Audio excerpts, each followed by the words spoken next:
Well, tomorrow is officially going to be sweater and shorts weather. It's going to be that nice out. Yeah, you could bust out the grill on the outdoor patio with how warm it's going to be. Bring out the sunscreen, the flip-flops. But how high are we talking, Greg, tomorrow? I wouldn't go that crazy yet. But yeah, it's going to be feeling quite warm here. We're going to see 50s once again, like we saw earlier. Some areas could be mid-50s, but the stretch of above average continues through the weekend. Next week, I think we'll get back to where we should be, which is about the upper 20s for most locations. And considering this is the coldest period of time, pretty much our average temperatures are going to start coming back up now slowly through February, but pretty much the end of January to early February is the coldest. So we should be in the mid-20s, generally single digits, still around the low teens for average high or low. But pretty soon we'll be getting above that 30-degree mark, not too far off in about another week.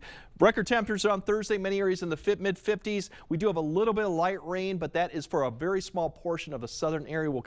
I'll spell that out and show you where that is because of a system that's approaching from the south. Cooler on Friday, but still above average, 40s. And then there's that opportunity for light snow, but it's really probably north of I-90 that's going to see some of the snow come through. A lot of areas probably won't see much other than a wind shift and some cloud cover. Temperatures overall, a lot of 50s right there. Could even be mid-50s. The all-time record for January, I think, for La Crosse is around 57. I don't know if we'll quite get that warm, but pretty much everywhere else is going to get well into the 50s. So warm. Wind's not as bad either, too.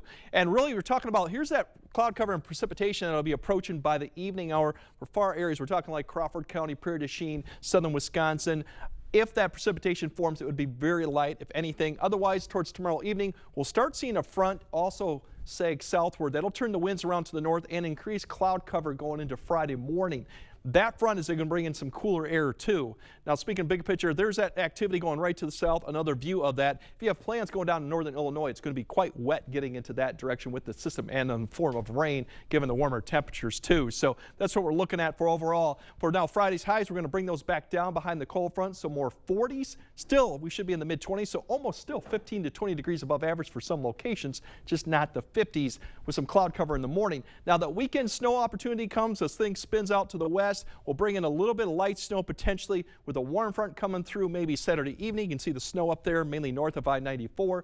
Further south you go, it's unlikely we'll see a lot of precipitation, but we could see some Saturday night into early Sunday. As you notice, more green. It is going to be warmer, so we probably will see rising temperatures going into Sunday. And then Sunday, actually, it's not looking that bad overall once the system pushes to the east. So temperatures could be, as you notice, Saturday, mid-30s, low 40s and potentially some areas. Sunday we could actually go even higher because we're going to have some clearing skies in the afternoon and not much really cool air behind this too. So the weekend overlooks good. Snow amounts, as I mentioned, for that system, really light right now, not registering much. If you have plans to northeast Wisconsin for the weekend, that would be one area to be concerned with, some snow amounts coming into Saturday night. Otherwise, we get back to where we should be next week, more mid-20s. There's some opportunities for some snow next week, but right now kind of hard to nail down exactly which period toward the second half we'll see snow, but we should be back to where we should be at that point for the first week of February. All right, so we'll be enjoying the next couple days in the meantime. Enjoy it, because we don't know when the next time we'll see those 50s come back around for a while. All right, thank you, Greg.